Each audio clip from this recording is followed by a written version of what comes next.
कारोबार से बहुत से लोग लखपति बन गए। उन्हीं में से एक था ऑटो नारायण।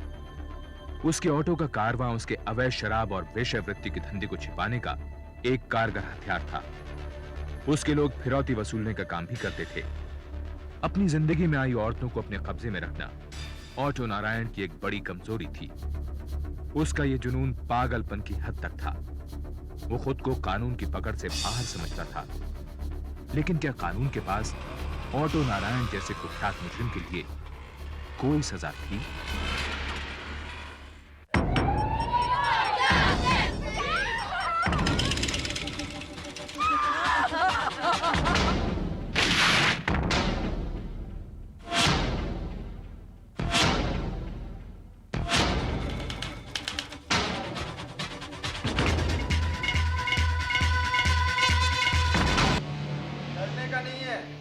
यापून का इलाका है, ऑटो नारायण का इलाका।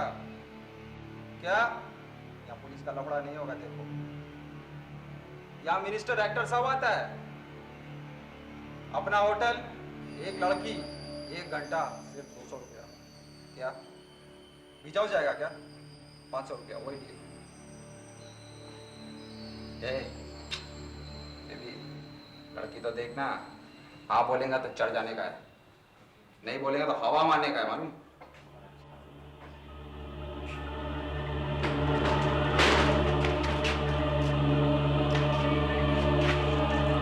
के लोग आए हैं, जो सभाई से बोलो, कोई लफड़ा नहीं मांगता है।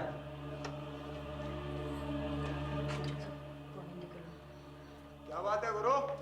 आज ऑटो की नगरी बहुत ठंडी पड़े लिया है, नहीं क्या? वैसे कौन साला अपने काम की खबर लगने देता है? दवा के पैसे बना रहा है, दवा के। तो लपेट देते आज इसे। बहुत दिन से रोका है अपने को बस। जिस दिन अपना भेजा फिरेला ना, अपन इस ऑटो का फोटो लटका देगा। क्या ए भोपू आँख फाड़ के क्या देखता है? देखता नहीं गोविंदी से। चचा लोग आए, नया माल दिखा, वो भी डिस्काउंट पे। 33 का सलाम, क्या समझा? क्या कहता? तू बोल। ऑटो का तो छोकरी है ना, हाँ वो गोविंदी का लोग के लिए नहीं है। ये बासी माल, ये बोला तू, छूने का नहीं है, छूने का नहीं है।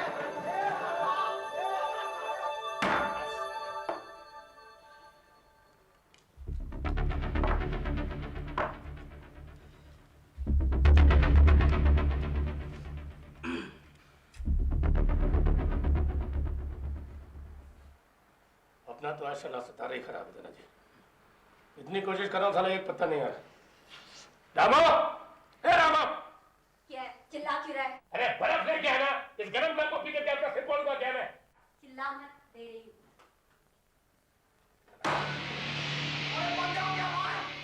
अरे नीचे जाना पड़ेगा, अभी जाना पड़ेगा। वो गोविंदी का 3 लोग है ना, साला आका सीढ़ी से क्रिएट कर दिया, मेरा गर्दन तोड़ दिया भाई।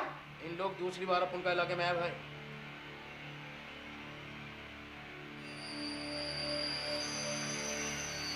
ठीक है जी, ये तीसरी बार नहीं आएगा। तीन कहाँ का इस साला बहुत खराब। ए, कहाँ जा रहा है? आता हूँ। कब आएगा वापस? अरे आता हूँ अभी।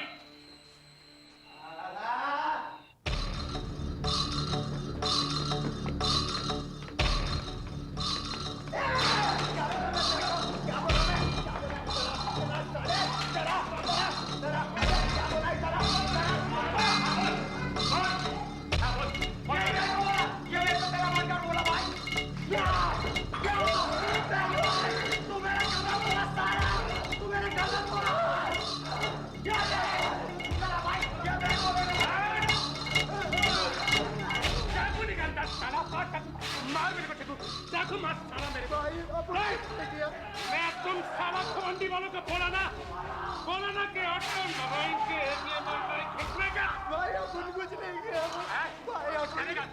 करेगा तू कुछ? अरे मैं तेरा बाप हूँ।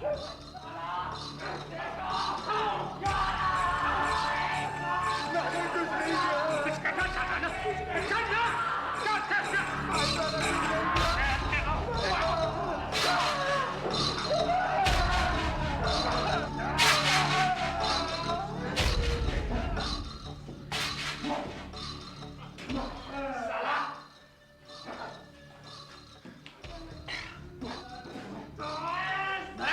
सारी कहानी खराब हो रही है, पूरा बोल रहा है? क्या हो गया साला? क्या बोलता तू? साला तू समझा करो ना नारायण भाई। चलो अभी तक साला भाई नैना भाई को समझाओ। चलो चलो भाई, एक चलो ना, समझा करो। चलो किस सालों को? भाई जल्दी भाग, जल्दी। ऑटो के इलाके में लोग तेरे आदमी को मार पीट रहे हैं। क्या बोल रहा है? कौन मार रहा है? उधर भाग, सोच मत, भाग। चल साला, किसी ने कुछ नहीं देखा क्या? समझा क्या? ठीक है, चलो चलो घंटे चलो, चल चल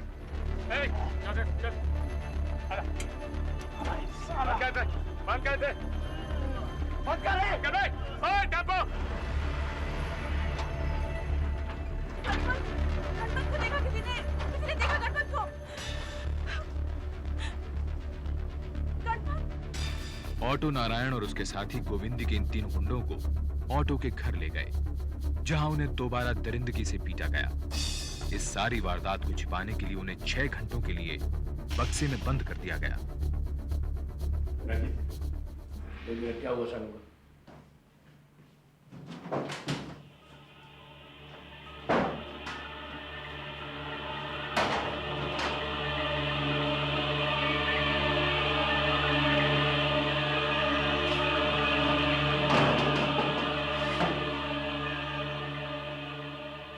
भाई ये 2 लोग तो गए जान से, कौन अभी साला ये जिंदा है? बेटी बिठाई बढ़ा दिया ना काम, पचड़ा हो गया। आज सुबह से ही लग रहा था मेरे हाथ से कुछ ना कुछ होगा। अभी क्या करेगा भाई? ये भी बताना पड़ेगा क्या? अरे फाड़ फूड़ के अलग करना साले को। साला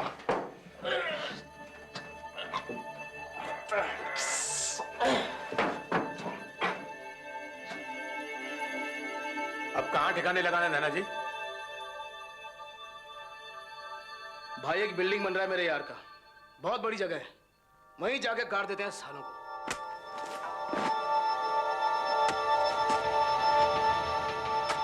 नारायण भाई, अभी तुमको मालूम नहीं अपन ने कितना बड़ा मुसीबत अपने सर पे मोल ले लिया। दादाजी ठीक बोल रहा है भाई, बात मर्डर का नहीं है, बात यह है कि अपन सब कुछ इतने खुले में किया है। अरे तो मैंने कौन सा सालों को जानबूझ के मारा है? अब हाथ तेजी से चल गया फिर? मरे तो साले ट्रंक की वजह से है ना, और वो आइडिया इसका था, इस साले बेवकूफ जोसेफ का। देख अब हंस रहा है। हमसे यार। अभी तुम समझो नारायण भाई के इलाके के लोगों को क्या इंतजाम करना है। अगर वो चुप है तो समझो हम पर कोई उंगली नहीं उठाने को सकता है। धनाजी धीरे बोल। बस्ती के लोगों में आज भी मेरी आंखों का डर है, और फिर अगर कोई बोला तो क्या होगा फिर? क्या? यहाँ दोबारा आना पड़ेगा ना। खुद ही मर गए साले। अगर जिंदा होते तो उनको पता था कि मौत का रंग क्या होता है। ऐसे गिर दे। अरे ठाकुर थाने को।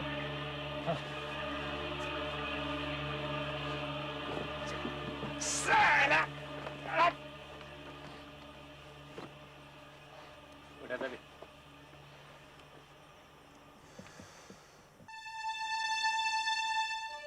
मारे गए 3 व्यक्तियों में से एक गणपत की पत्नी जया इस वारदात के बाद 3 हफ्तों तक शिकायत लिखवाने के लिए पुलिस स्टेशन के चक्कर काटती रही। ऑटो नारायण का बड़ा दादा होने की वजह से आसपास का कोई भी पुलिस स्टेशन ये मामला अपने हाथ में लेने के लिए तैयार नहीं था।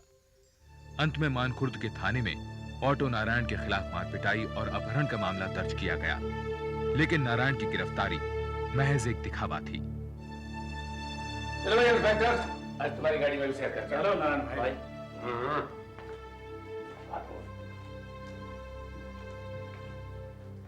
साला ऑटो नारायण के वकील भेंडे ने उसे बगैर किसी दिक्कत के जमानत पर छुड़वा लिया, पर अब तक ये वारदात लोकल क्राइम रिपोर्टर्स की नजर में आ चुकी थी।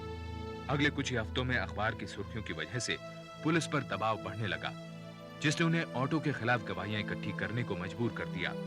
साथ ही जया बंबई के गवर्नर तक अपील ले गई। गवर्नर के दबाव डालने पर एसीपी आफ्ताब अली को यह केस सौंप दिया गया।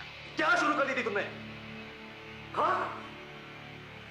पिछले 3 साल से ऑटो के खिलाफ एफआईआर के ढेर लगे हुए हैं वहां पर।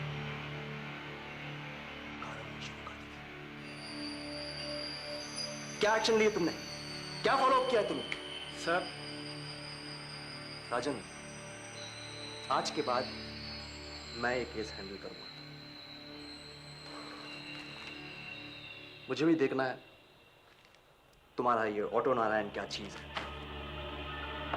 देख लो नारायण भाई, लगता है मामला अपने हाथ से छूटता जा रहा है। ये साले एसीपी ने तुम्हारे खिलाफ गवाहियां ढूंढनी शुरू कर दी है। करने दे यार, थोड़ा सा उसको भी खेलने देना। ये चोर सिपाही का खेल है राजन बाबू, लेकिन वो मुझे ढूंढने नहीं पाएगा।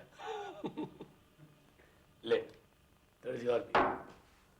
रामो, बर्फ ला के दे थोड़ी। नारायण भाई तुम समझ नहीं रहे हो, ये साला आफ्ताब अली एसीपी बहुत ही हरामी चीज है। तो ठीक है, एक पैक उसके हरामी पने के भी नाम। नारायण भाई तुम समझ नहीं रहे हो, खतरा हर मिनट तुम पर बढ़ता ही जा रहा है। अगर वो खतरनाक हो रहा है तो क्या हम खतरनाक नहीं होंगे क्या? है? देख, कुछ तो ध्यान कर। एसीपी छोटा मोटा अफसर नहीं है, पर तेरा जोर चलाना आसान नहीं होगा। गलती गलती।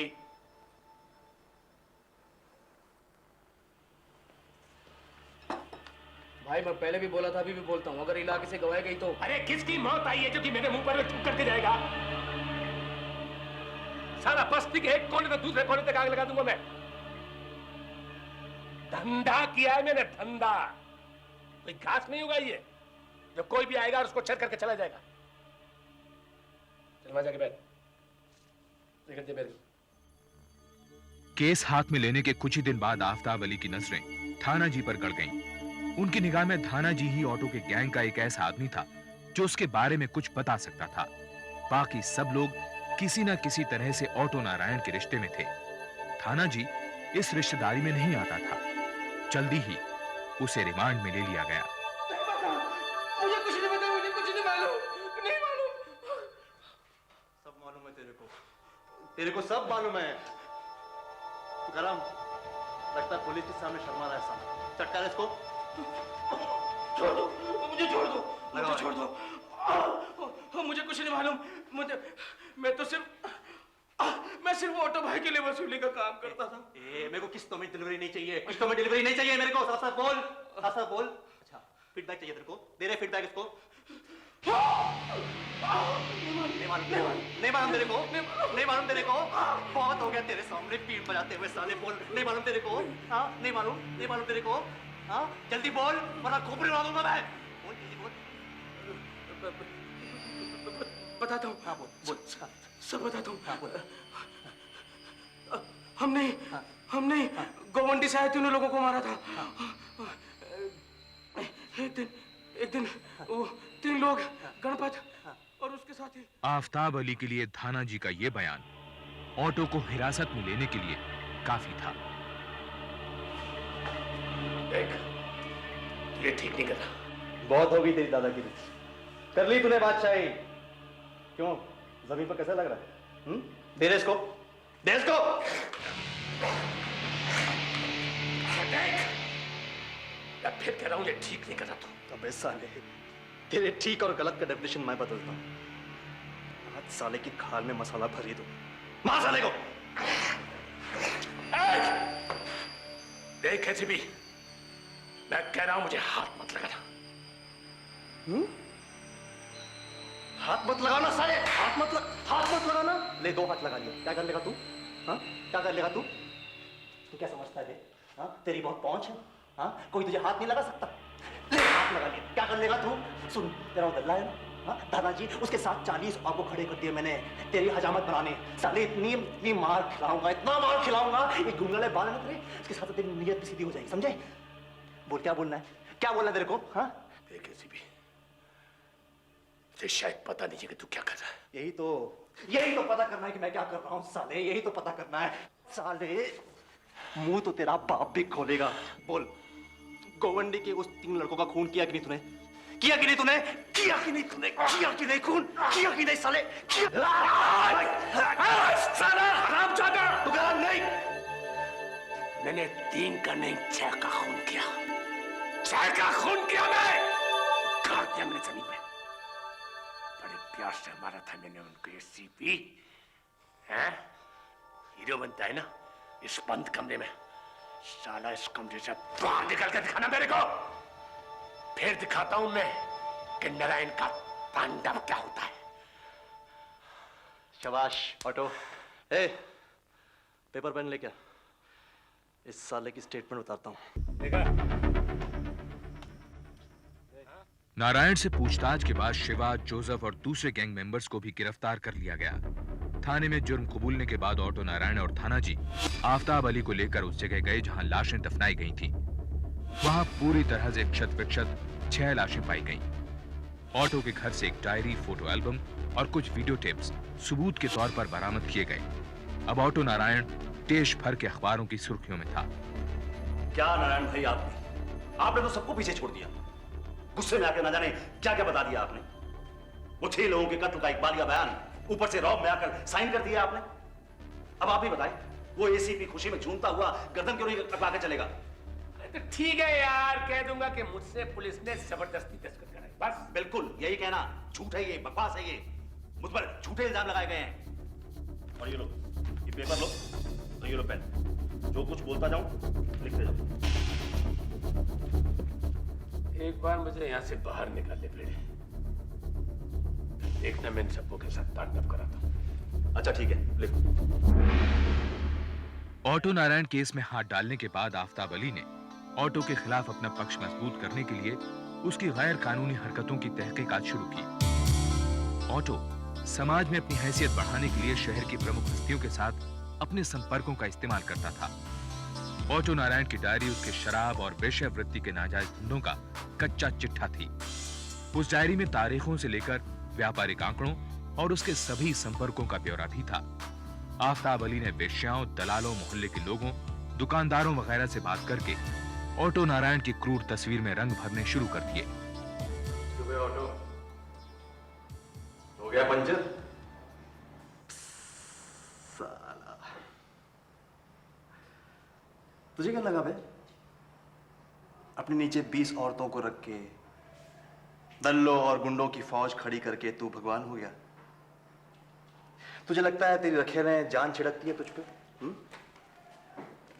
सिर्फ एक झटका ऑटो, सिर्फ एक झटका, तेरा वो धन्ना जी है ना, सरकारी हो गया। अब तू सिर्फ देखते जा, कौन कौन थूकते हैं तेरे मुंह पे खड़े होके। बोल ले सीबी, बोल ले, तेरे दिन है भाई, बोल ले, बोल। फिल्म स्टार से बहुत पहचान है ना तेरी? नहीं, तेरी वो डायरी पढ़ी है मैंने, बड़ा इंटरेस्टिंग है। तेरी लाइफ भी बिल्कुल फिल्मी है नहीं? जूम लगा के हैया। पैदा भी तो इसी तरह से हुआ था ना? सुना है तेरे जैसा ही कोई हरामी तेरे माँ को टिका गया था जब वो 15 की थी।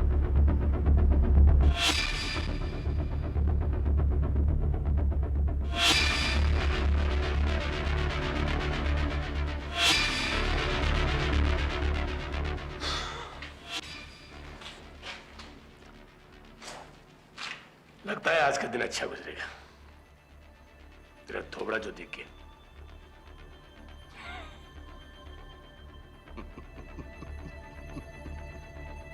हरामी मैं भी हूं ऑटो।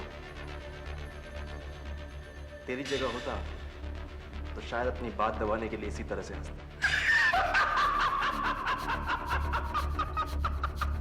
ऑटो नारायण की हंसी से आफ्ताब अली को इस केस पर अपनी पकड़ को लेकर थोड़ी घबराहट हुई। आफ्ताब अली के पास पक्के तौर पर अभी तक कोई भी चश्मदीद गवाह नहीं था।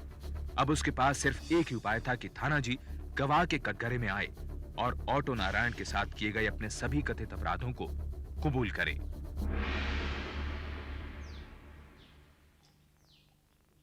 बोल, बोल, कुछ नहीं पता साहब। तेरे को सब मालूम है, बोल।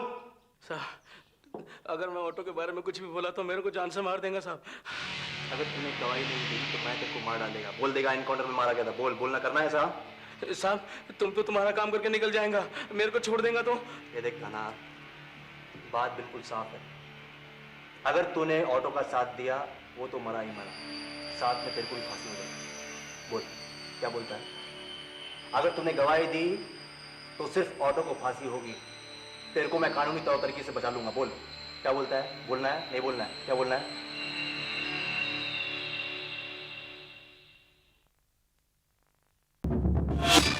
बंबई का मानखुर्द एक लोकल डॉन ऑटो नारायण का इलाका था, जहां उसके नाजायज शराब और वेश्यावृत्ति के धंधे चलते थे। एक दिन पास के इलाके गोविंदी के 3 लोग उसके अड्डे में घुस आए। इससे नाराज होकर ऑटो और उसके साथियों ने बस्ती के लोगों के सामने पीट पीट कर उन्हें मार डाला और रात के अंधेरे में उन्हें दफना दिया।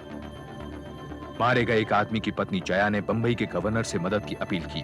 अब यह केस एसीपी आफ्ताब अली को सौंप दिया गया। आफ्ताब अली ने ऑटो और उसके गैंग पर नजर रखनी शुरू कर दी और ऐसे में उसके हाथ लगा ऑटो का एक खास आदमी थाना जी। थाना जी ने पिटाई के डर ऑटो के खिलाफ बयान दे डाला, जिससे ऑटो को भी गिरफ्तार कर लिया गया। जल्द ही थाना जी ऑटो के खिलाफ सरकारी गवाह बनने के लिए तैयार हो गया।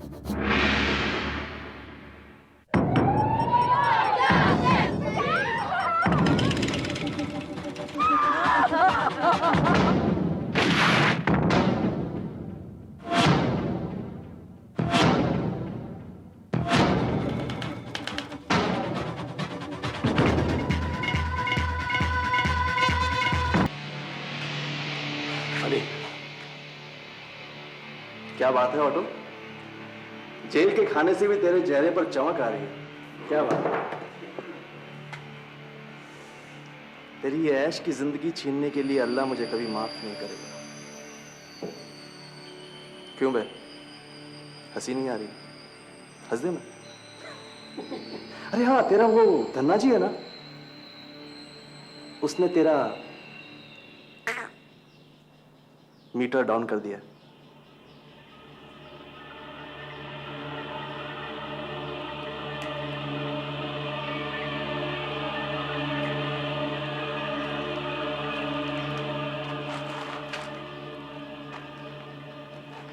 You are finished,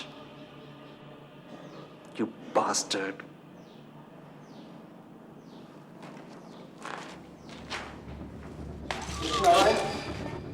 हम राष्ट्रीय टाइम्स से आए हैं और इस केस के बारे में आपसे बात करना चाहते हैं। नमस्ते।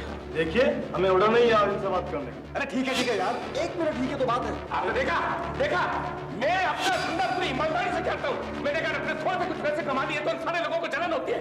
इनको मेरे बिजनेस से जलन है। आप लिखिए आप जाइए मेरे बस्ती में जाइए, लोगों से पूछिए कि अगर मैंने किसी को डराया हो। मैंने किसी को नहीं डराया। सारे के सारे लोगों के साथ मेरे भाई बनती है, अच्छा संबंध है मेरे साथ। और ये जो बार ये जो माफिया की बात करते ना, ये माफिया की लफड़ेबाजी की बात, ये कोई बात नहीं है। मुझ पर अत्याचार हो रहा है, मुझे जबरदस्ती फंसाया जा रहा है। सेशंस कोर्ट में ऑटो नारायण पर मुकदमा शुरू करने की जरूरी कार्रवाई में 3 महीने लग गए। इस ट्रायल में ऑटो के अपराधों का पर्दाफाश करने के लिए थाना जी की गवाही एक महत्वपूर्ण कड़ी थी। साहब, ऑटो नारायण के इलाके में सब कुछ उसका खरीदा हुआ है। कोई दलाल हो, चाहे कोई धंधा करने वाली, चाहे कोई भी आदमी साहब, वो अपने आप को भगवान समझता है साहब। कोई उससे धोखाधड़ी करे तो साहब उसको जान से मार देता था। उसने अपने अहंकार के लिए पार्वती को मारा साहब। और पार्वती ऑटो की एक रखेल थी, एक दलाल था सुकुमार, उसके साथ भाग गई थी। नारायण, तुझे महसूस नहीं होता? इतना सा भी नहीं? दिल नहीं है तेरे पास किसी के लिए? इज्जत भी नहीं? वो तो नहीं। तू 4 औरतें रखे, और अगर मेरा कोई ख्याल रखता है तो तुझे क्यों मर्ची लगती है? आज इतनी बड़ी हो गई तू, इतनी बड़ी हो गई तू। सोच मत, तेरी जात पर आज मुझसे ज्यादा तुझे वो दुल्ला भाग गया। तू मेरे सिर पर चलेगी। अरे तू जैसी 32 निकाल दी मैंने अपने पाँव के नीचे से। छोड़ देना मुझे तलने के लिए। क्यों बार-बार मुझे अपने पास बुलाता है?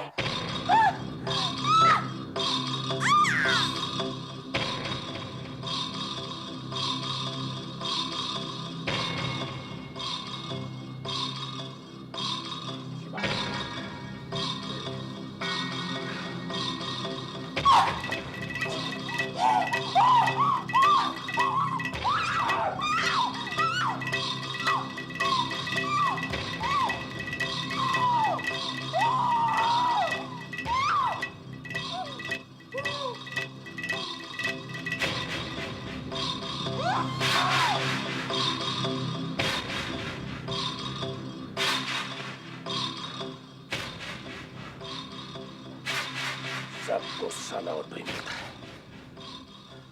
अभी सुकुमार के साथ क्या हुआ साहब? वो पार्वती को लेकर भाग गया था। अब उसका पागलपन देखो साहब, 5 महीने तक लगातार उसको ढूंढता रहा, जान से मारने का वास्ते। और जैसे ही वो उसको मिला तो उसको धोखे से अपने घर बुलाया साहब, शराब पीने के लिए। और साहब जैसे ही सुकुमार ने उसके घर में कदम रखा साहब, तो अपन समझ गया कि आज ये जिंदा नहीं बचेगा साहब। कहाँ चले गए थे तू रानी के लिए? कहीं नहीं नाना भाई, तेरे को मेरा बिल्कुल भी ख्याल नहीं आया। ये भी नहीं सोचा कि मेरे धंधे का क्या होगा।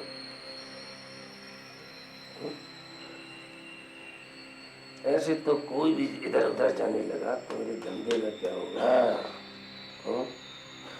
कहाँ गए? कौन कौन था तेरे साथ? कौन कौन था तेरे साथ? देख देख इस कुत्ते की जबान को कैसी गांठ लग गई है। कैसी गांठ लग गई इस कुत्ते की जबान को।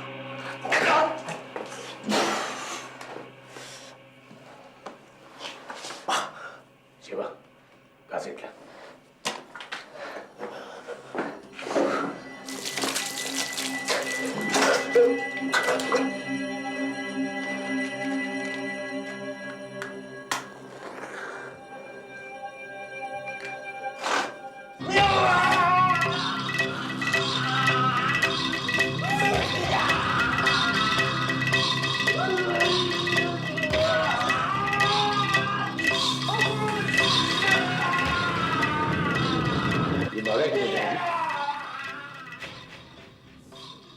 सरकार, ऑटो ने सुकुमार के दोस्त राजा को भी नहीं छोड़ा सरकार।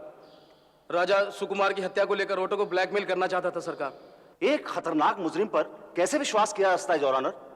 ये मेरे क्लाइंट के खिलाफ साजिश है। लेकिन भेंडे की यह दलील थाना जी के बयान के सामने बहुत कमजोर थी। फिर भी इस केस को और मजबूत करने के लिए थाना जी की स्टेटमेंट को और गवाहियों के सहारे की जरूरत थी। एसीपी आफ्ताब अली ने गवाहों की कतार लगा दी। जब मैं कमरे में रोगन करने पहुंचा तो कमरा एकदम काला पड़ चुका था। मैंने ऑटो भाई से पूछा कि ये क्या हो गया, तो बोले कि वो वहां एक जलती हुई सिगरेट छोड़ गए थे। लेकिन मुझे क्या पता था कि सुकुमार भाई को जलाया जा चुका था। देखो ना साहब, ऑटो ने मुझे कैसे सिगरेट से जलाया था, ये तो कुछ भी नहीं। मेरी आंखों के सामने ऑटो ने गोविंद के 3 लोगों को मार मार कर बेहोश कर दिया। पूरी बस्ती ने देखा, लेकिन ऑटो के डर से किसी ने भी मुंह नहीं खोला। मोहल्ले के एक आदमी ने मुझे आकर बताया कि ऑटो और उसके लोग मेरे आदमी गणपत को बुरी तरह से पीट रहे हैं। मैंने अपने अमरत को बहुत ढूंढा सरकार, लेकिन 21 दिन तक किसी ने कोई रिपोर्ट नहीं लिखी। सरकार, थाना जी की गवाही और आफ्ताब अली के ऊंचे इरादों से ऑटो नारायण को यह स्पष्ट हो गया कि वो फंस चुका है। उसे पता था कि बुधवार की रात 8 बजे सभी पुलिस कर्मचारी चित्रहार देखने में मशगूल रहते हैं। उसने इसी दिन अपने साथियों के साथ जेल से भागने का जबरदस्त प्लान बनाया। रिश्वत देकर उसने कोठरी की एक डुप्लीकेट चाबी भी हासिल कर ली। जेल के बाहर ऑटो के साथियों ने हर एक कदम पूरी तरह से सोच समझ कर रखा था। ऑटो पूरी तरह से निश्चिंत था।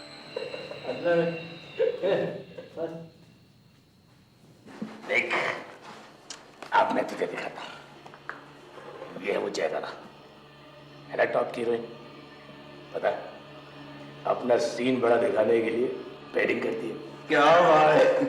तेरी कसम, इसकी सबसे पहले पेडिंग मैंने करी थी। जरा टाइम रखना, ध्यान का। बात सही करेगा। 15-20 मिनट बचे। ओए जोसेफ, तू क्यों नहीं चलता भाई? है? क्यों नहीं चलता तू? तू यहाँ रह करके क्या करेगा? तुझे चलना नहीं है बाहर? मेरा किस्मत ही ऐसा है भाई, किसी को कोठरी में रहना पड़ेगा ना, नहीं तो उनको शक हो जाएगा, सारा प्लान बिगड़ जाएगा। आप जल्दी चलो भाई, बहुत कम टाइम है। ठीक है। हाँ।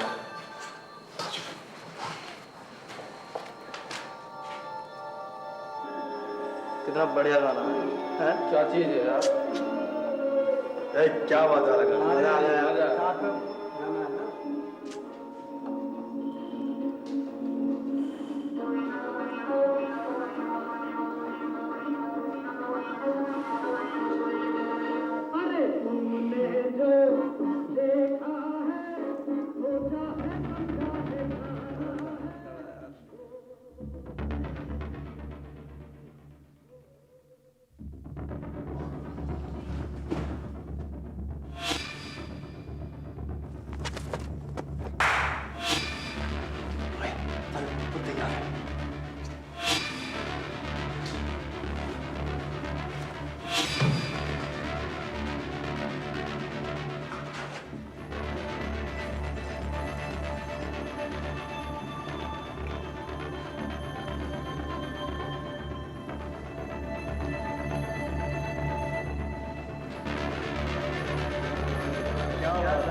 मजा आ गया यार डांस करा श्रीदेवी ने।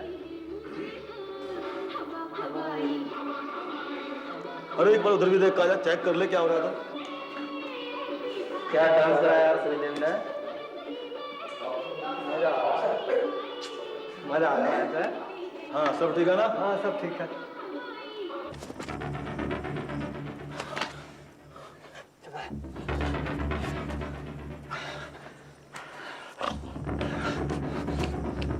तूने मजा कर दिया चंदू। गाड़ी लेकर के आया। उधर खड़ी है। और पैसे ये लो जितने तुमने बोला था पूरे। हाँ मैं अपनी बहन सीता को भी ले आया हूँ। बहुत अच्छा किया भाई अपना ध्यान रखना। हाँ ठीक है, तू भी अपना ख्याल रखना। ऐसे दिखाना चाहिए कि तू मेरी घर वाली, ठीक है? इसका ख्याल रखना भाई, मैं मिलने आऊंगा। हाँ। क्या हो रहा था यहाँ पे? हाँ क्या हो रहा था यहाँ पे? उस आदमी ने जेल की चाबी पैदा कर ली कहीं से, कपड़े और रस्सी का बंदोबस्त कर लिया, चलता बना। ये उसका जेल नहीं, सारा बाप का बगीचा है। साला हरामी। चित्रहार चित्रहार जूतों का हार पहना के सबको साला। ये कहाँ मिला तेरे को? कहाँ मिला तेरे को? हाँ साले को सब पता होगा।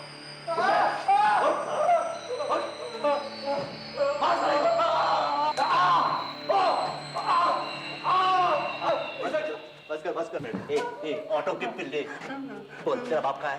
कहाँ है तेरा बाप? हाँ छोटे सा मार मार के सस्ता नहीं निकलेगा ना। ड्रामा करता है मेरे साथ, ड्रामा करता है। मार इसको। नहीं करा। बोल कहाँ है? बोल एक मिनट बोल कहाँ है? वो मेरे को छोड़ के चला गया। अगर मेरा दोस्त होता तो मेरे को साथ में लेके जाता।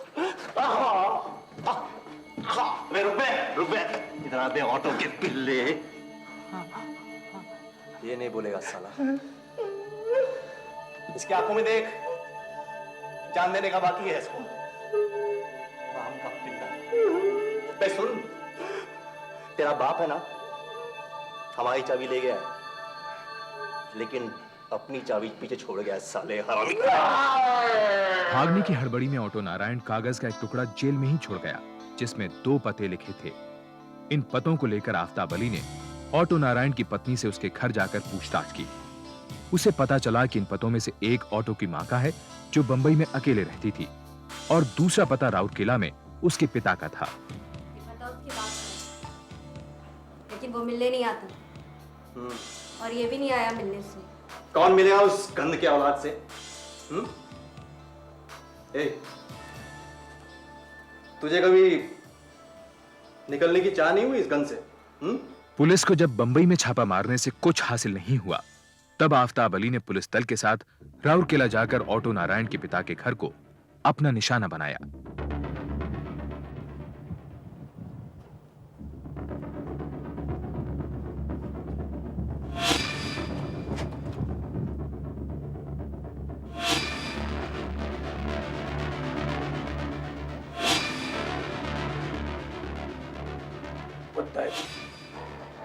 एक दिन कमिश्नर बनेगा। लगता है तेरे को ऑटो से बहुत प्यार हो गया। आराम के बहुत हो गया ऑटो, मजाक बहुत हो गया तेरे साथ मजाक। तुझे क्या लगता है कोई तुझे पकड़ नहीं सकता? तेरी हिम्मत कैसी हो गया? अरे तू क्या पकड़ता है मेरे को? पकड़ा तो मैं खुद अपनी गलती से गया हूं, बदला तू मेरे पे हाथ रखता। मेरे चुप कर साले, चुप कर। तेरा ये मुंह, तेरा ये बोलना, तेरे को मैं आज ठीक करता हूँ, तेरे को मैं आज ठीक करता हूँ साले। आराम के आफ्ताब से मुंह लड़ता है साला। क्या चाहिए तेरे को? पैसा चाहिए तेरे को? छोकरी चाहिए तेरे को? लड़की देगा, पैसा देगा साला। आफ्ताब को पैसा खिलाएगा साला, लड़की देगा मेरे को। पांडो क्या बोलता है देख। आराम के साला, आराम के पिल्ले। अखबारों में ऑटो की गिरफ्तारी की खबरें उछलने लगीं। दूसरी तरफ शिवा को भी पकड़ लिया गया। 6 महीनों के बाद बंबई सेशंस कोर्ट ने ऑटो नारायण, जोसेफ और शिवा को फांसी की सजा सुनाई। बड़ी बड़ी बातें किया करते थे साले। जितने भी ये बड़े बड़े ओहदे वाले मेरे दोस्त थे ना, साले सब मुंह मोड़ के बैठ गए। ये कमिश्नर, इसके नए घर के लिए 6 लाख रुपए की चंदन की लकड़ी बेची थी मैंने। और वो हीरोइन, वो कौन सी फिल्म थी पता नहीं, उसकी सिल्वर जुबली की एक पार्टी के लिए मेरे घर का इस्तेमाल हुआ था, मेरे घर का। और आज खाली मुंह तक देखने के लिए नहीं आई मेरा। तुमको रही होगी उनकी आस। अपुन को तो पहले ही पता था, अपुन की मदद के लिए कोई नहीं आएगा। एक बात बता बेटे, अगर मैं प्रेस वालों को कोई खास बातें बताऊं और उसे छापने को तैयार हो जाए तो उससे कुछ फायदा होगा? क्यों नहीं होगा, जरूर होगा। देखो ऑटो, जब तुम्हारे दोस्तों के अपने सर पर आ पड़ेगी ना, तो हो सकता है वो तुम्हारी मदद के लिए दौड़े चले आए। वैसे भी तुम्हें अपने दोस्तों की मदद जरूर लेनी चाहिए ऑटो। लेकिन इससे होगा क्या? अपुन का इससे क्या फायदा होगा? और कौन सा है जोसेफ, इसकी लॉटरी निकल आएगी। अगर इससे किसी को फायदा होगा तो सिर्फ तुम्हें। तू क्या समझता है कि अगर मैं जेल से छूट गया तो तुम लोगों को बाहर नहीं छुपाऊंगा क्या? इतनी समझते हो क्या तुम सब लोग मेरे को? ऑटो नारायण ने सहानुभूति इकट्ठी करने के लिए अपनी दर्द भरी जीवनी लिखने का फैसला किया। उसके समर्थकों की भीड़ भी अदालत में उतरने के लिए उसके साथ थी। खुद को छुड़ा लेने के आत्मविश्वास से भरे ऑटो नारायण ने हाई कोर्ट में सुनवाई के लिए अपील कर डाली। उसके वकील भिंडे ने एक मैगजीन के एडिटर को ऑटो नारायण की जीवनी छापने के लिए तैयार कर दिया। जेल में ऑटो को टाइपराइटर इस्तेमाल करने की मंजूरी भी मिल गई। बचपन से ही मुझे दुत्कार के सिवा कुछ नहीं मिला। मेरी मां और उसकी हरकतें मेरी समझ के बाहर थी। उसका हर तीसरे दिन किसी नए मर्द के साथ होना मुझे शक और सवालों से अंदर ही अंदर झुलसाने लगा। लोग कहते थे कि मेरी मां वेश्या है, तो उनकी बातें मेरे कानों में तेजाब की तरह चुभती थी। मोहल्ले के मेरे साथ के बच्चे हर रोज मुझे मेरे नए बाप का नाम आकर बताते थे। एक बच्चा जो अपनी मां के बदचलन होने की वजह से जार जार था, मेरा बाप कौन है, इस बात ने जिस बच्चे के पूरे बचपन को घुटन से भर दिया हो। सवाल इस बात का है कि उसे मुजरिम बनाया किसने, और इसका सीधा सच्चा जवाब है, उसे मुजरिम बनाया हमारे इस समाज ने। योर लॉर्डशिप, ऑटो नारायण को फांसी के तख्ते पर चढ़ाए जाने से पहले मेरी कोर्ट से दरख्वास्त है कि समाज की उन ऊंची हस्तियों, मिनिस्टर्स, सरकारी अफसरों को भी फांसी के तख्ते पर चढ़ाया जाना चाहिए जिन्होंने कभी ना कभी किसी ना किसी रूप में ऑटो नारायण के गैर कानूनी धंधों में उसकी मदद की या उससे साठ गांठ की। ऑटो की जीवनी को 3 भागों में छापा गया, जिसमें उसके राजनेताओं के साथ संपर्कों का भी ब्यौरा था, लेकिन उसे जल्द ही दबा दिया गया। हाईकोर्ट ने मामले की सुनवाई के बाद ऑटो नारायण की अपील को ठुकरा दिया और साथ ही उसके, जोसेफ और शिवा के फांसी के आदेश भी जारी कर दिए। ऑटो नारायण ने सुप्रीम कोर्ट में अपनी फांसी के विरुद्ध एक अपील दायर की। सुप्रीम कोर्ट ने ऑटो और जोसेफ की फांसी की सजा को बरकरार रखा, लेकिन शिवा की फांसी को आजीवन कारावास में बदल दिया। ये ले, पढ़ ले। राष्ट्रपति ने भी तेरी अर्जी को ठुकरा दिया। तू कहता था ना तेरे बहुत दोस्त हैं, कोई भी नहीं आया मेरी मदद की।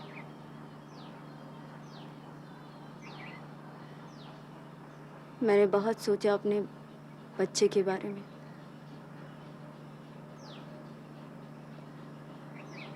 मैंने क्रिश्चियन मिशनरी में भर्ती ले ली है। कुछ तो जून सुधरेगी मेरे बच्चे की, पढ़ लिख जाएगा, कुछ बन जाएगा। यहाँ तो जीना हराम किया हुआ है उसका सब लोगों ने।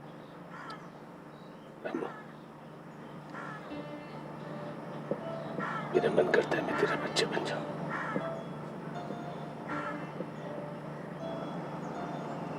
तो एक बाइबल भेजेगी मुझे पढ़ने को। हे ईश्वर, मुझ पर करुणा करो। अपने असीम प्यार के सागर की जल बूंदों से मेरे पापों को धोकर मेरे प्रायश्चित को निराकार से आकार प्रदान करो। मेरे पापों को मेरी आंखों के सामने ही रहने दो, क्योंकि हे ईश्वर, मैं सिर्फ तुम्हारी ही नजरों में पापी हूं।